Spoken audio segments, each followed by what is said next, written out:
माझ्याकडे ना टोपली भरून चिंचा होत्या, तर त्यातल्या मला स्नेहाला द्यायच्या होत्या. ती ना वरच्या फ्लोअरलाच राहते, पण आम्ही अशी पिशवी दोरीने बांधून ठेवली आहे. म्हणजे मी काही नवीन केलं ना खायला प्यायला, तर आम्ही दोघी एकमेकींना शेअर करतच असतो.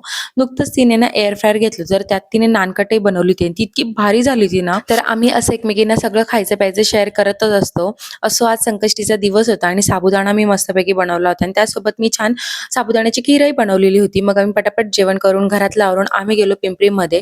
मी 5-6 महिन्यांपूर्वी डिजिटेकचे माईक घेतले होते आणि ते आता चालूच होत नव्हते, म्हणून मी जिथून घेतला होता ना तिथे दाखवायला गेले, तर त्यांनी तो लगेचच मला रिप्लेस करून दिला. माझ्या प्राइस रेंजमध्ये जो बसत होता तो माईक त्यांनी मला दिला. मला ना अगदी मला जसा हवा होता तसाच माईक भेटला आणि मग आम्ही जरा फोनला स्क्रीन गार्ड लावून घेतलं, बॅक कव्हर घेतलं. ही सगळी छोटी-मोठी खरेदी झाल्यावर आज आम्हाला शेवभाजी खायला जायचं होतं मोशीला ढाबा स्टाईल.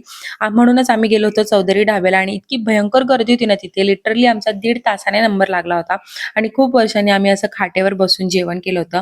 मस्तपैकी शेवभाजी खाल्ली होती तिथे आम्ही आणि खरंच खूप टेस्टी होती. त्यानंतर आम्ही घरी आलो आणि घरी आल्यावर मी सगळ्यात पहिले माईक टेस्ट करून बघितली आणि खरंच माईकची क्वालिटी खूप बेस्ट होती. चला आजसाठी इतकंच, भेटूया नेक्स्ट व्लॉगमध्ये. बाय.